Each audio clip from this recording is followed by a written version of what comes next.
Welcome to Traveler's Tales. I am your host, Greg Alonzo. Today we will be covering a two-part look at Virgil's Aeneid.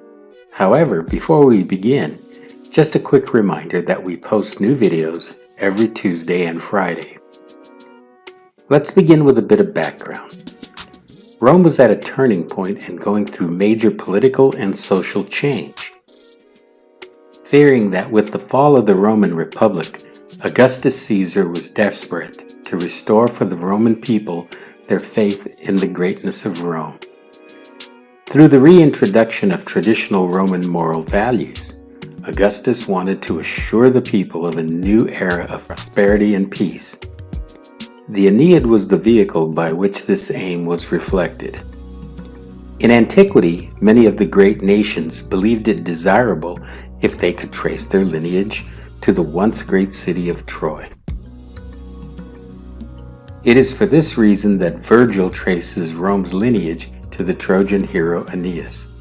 A nephew of King Priam, Aeneas was a man who was loyal and devoted to his country.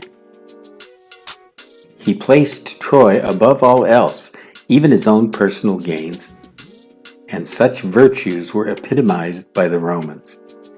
However, Virgil was hired by Augustus to write a glowing version of the founding of Rome and give mythic legitimization to the rule of Julius Caesar, which was passed on to his nephew and heir, Augustus.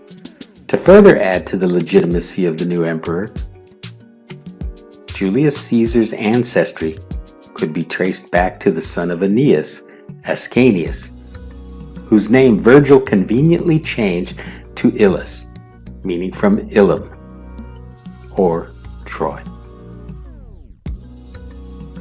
The Aeneid follows the Trojan refugee, Aeneas, who struggles to fulfill his destiny and reach Italy. With the destruction of Troy by the Greeks, Aeneas and his fellow Trojans set out in search of their new home. Plotting a course for Italy, the remaining Trojans set sail to cross the Mediterranean Sea.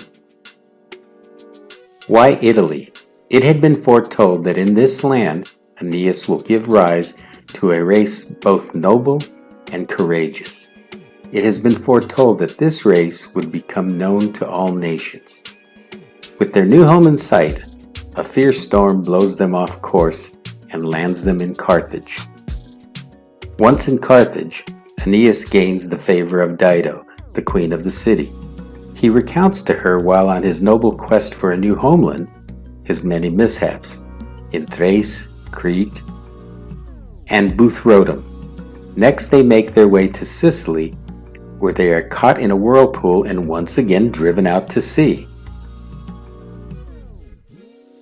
During a prolonged stay in Carthage, Aeneas and Dido spend a lot of time together, and soon the queen falls desperately in love with him. Though tempted to stay with Dido, Aeneas is reminded of his duty and that he has no choice but to travel on. Heartbroken, Dido commits suicide by stabbing herself upon a pyre with Aeneas' sword. Before dying, she predicts eternal strife between Aeneas' people and the people of Carthage. Once again, Aeneas and the Trojans set out to sea, only to be met by a tempest. Once again blown off course, they eventually seek refuge in Sicily. After many trials and tribulations, they at length make their way to the Italian mainland. Almost immediately, the Trojans are confronted by Latinus, king of the Latiums. Though there are many attempts at preventing hostilities, all endeavors fail. With war looming on the horizon, Aeneas seeks help from the Etruscans. With the outbreak of war, many lives on both sides are lost. Eventually, a single combat is proposed to end the senseless slaughter. Both champions, Aeneas and Tumus, face each other on the field of honor. The combat ensues with both warriors fighting bravely. At length, both men refuse to succumb to their wounds. Once Tumus' strength deserts him, he begs for mercy. Enraged, Aeneas puts his adversary to the sword. With the founding of the city Lavinium by Aeneas, the lineage has come to fruition for the eventual birth of the twins Romulus and Remus, with the former founding Rome, the Eternal City. Thank you for once again joining us on Travelers' Tales. As a reminder, we post new videos every Tuesday and Friday. Please like and subscribe. It really helps our channel grow. Don't forget to put your comments. We really enjoy reading them, getting to know our subscribers. Thank you once again. Cartistos.